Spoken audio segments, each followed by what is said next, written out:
एक आधुनिक राष्ट्र है जिसकी परिभाषित भौगोलिक सीमाएं राज्य एवं ज्ञात जनसंख्या है। वर्षों पूर्व हमारे भारत की स्थिति बहुत अलग थी। बीते समय में भारत को अलग अलग नामों से जाना जाता रहा है और इसकी सीमाएं भी बदलती रही हैं। विभिन्न स्रोतों के आधार पर हम भारत के अतीत एवं उसके विकास के संबंध में जान सकते हैं। नाम तो एक संज्ञा है जिससे किसी भी क्षेत्र के इतिहास, संस्कृति एवं भूगोल की पहचान की जा सकती है। प्रस्तुत अध्याय हमारा भारत के अध्ययन का उद्देश्य भारत के विविध नाम, उसके गौरवमयी इतिहास, भूगोल एवं उसकी समृद्ध संस्कृति से विद्यार्थियों को परिचित करवाना है।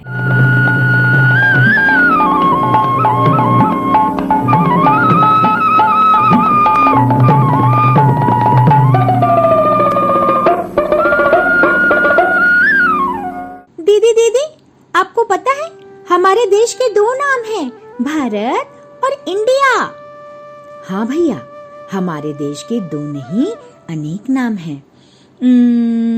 अच्छा बताओ, तुम्हारा नाम क्या है? मेरा नाम राम है। घर में सब मुझे रामू कहते हैं और मेरी चाची तो मुझे प्यार से मुन्ना बुलाती है। हाँ भैया, जैसे तुम्हारे बहुत सारे नाम हैं, वैसे ही भारत देश के भी अनेक नाम हैं।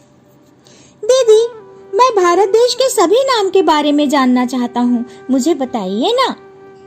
ठीक है भैया, मैं बताती हूँ। भारत एशिया महाद्वीप के दक्षिणी भाग में स्थित है। विश्व के अन्य देशों में निवास करने वाले निवासी इस भूभाग को भारतीय उपमहाद्वीप के नाम से जानते हैं। अच्छा, हमारे देश को भारतीय उपमहाद्वीप कहते हैं? हाँ भैया। और बताओ ना दीदी। भारत के प्राचीनतम ग्रंथ महाकाव्य महाभारत में भारतीय उपमहाद्वीप को भारतवर्ष तथा जम्बू द्वीप कहा गया है। भारतवर्ष का अर्थ है भरत का देश।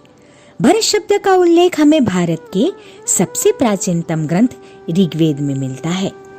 कहते हैं भारतीय उपमहाद्वीप में जामुन के पेड़ बहुतायत में थे। एक समय ऐसा आया कि यह भाग जम्बू द्वीप के नाम से पहचाना गया। विष्णु पुराण में जम्बू द्वीप के बारे में और भी कई बातें बताई गई हैं। सम्राट अशोक 250 सामान्य संवत पूर्व ने भारत देश के लिए प्राकृत नाम जम्बूद्वीप सी, जिसे संस्कृत में जम्बू द्वीप कहते हैं, इस शब्द का प्रयोग उन्होंने बिहार स्थित सासाराम लघु शिलालेख में किया है। जम्बूद्वीप के अंतर्गत पाकिस्तान, अफगानिस्तान, बांग्लादेश के भाग सम्मिलित थे। जम्बूद्वीप शब्द का प्रयोग हिंदू, बौद्ध तथा जैन मतों के अनुयायी करते हैं। उनके अनुसार जम्बूद्वीप को ब्रह्मांड का केंद्र माना गया है। हाँ दीदी, मुझे याद आ गया। हमारे घर में पूजा करते समय पंडित जी कहते हैं, जम्बूद्वीपे भरत खंडे आर्यावर्ते। दीदी, मुझे बहुत मजा आ रहा है। और आगे बताइए ना प्लीज।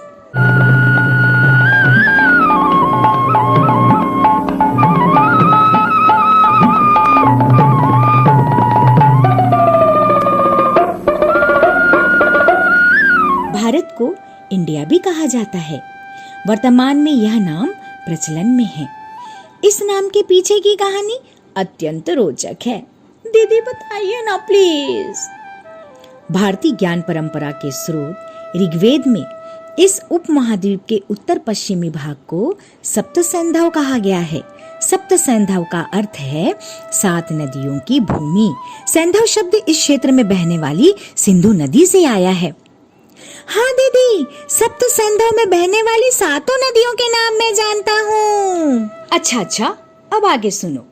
6वीं शताब्दी सामान्य संवत पूर्व में एक फारसी सम्राट ने सैन्य अभियान चलाकर सिंधु क्षेत्र को अपने अधीन कर लिया। फारसियों द्वारा लिखे गए शिलालेखों में भारत को हिंद, हिदू या हिंदू कहा है। हिंदू शब्द सिंधु का ही रूपांतरण है। फारसी स्रोतों से जानकारी मिलती है कि ह शब्द यूनानी भाषा में नहीं था, इसलिए प्राचीन यूनानियों ने हिंदू शब्द के पहले अक्षर ह को हटा दिया और इस भाग को वे इंडोई तथा इंडिके कहने लगे। कालांतर में यह इंडिया हो गया। दीदी, हमारे देश में हमला भी हुआ था। मुझे तो पता ही नहीं था। अच्छा, अब आगे सुनो। भारत घूमने के लिए अनेक विदेशी यात्री हमारे देश आए थे। चीन देश के निवासी बौद्ध दर्शन से प्रभावित थे। 7वीं शताब्दी सामान्य संवत में वेनसांग नामक चीनी यात्री भारत आया था। इन्होंने अपने ग्रंथ में भारत को यिंदु कहा। यह शब्द भी सिंधु से आया है। आहा दीदी, हमारे भारत के तो अनेक नाम हैं। मुझे तो बहुत मजा आ रहा है।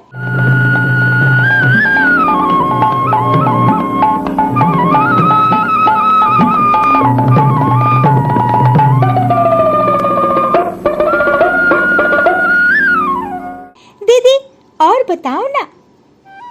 हाँ भैया, लगभग 1800 वर्ष पूर्व के फारसी शिलालेखों में भारत को हिंदुस्तान कहा गया है, जो आज भी प्रचलित है। दीदी, कल जब मैं स्कूल जाऊंगा तब अपने सभी सहपाठियों और मित्रों को भारत देश के अलग अलग नामों के बारे में बताऊंगा। मुझे तो सारे नामों के बारे में पता चल गया है।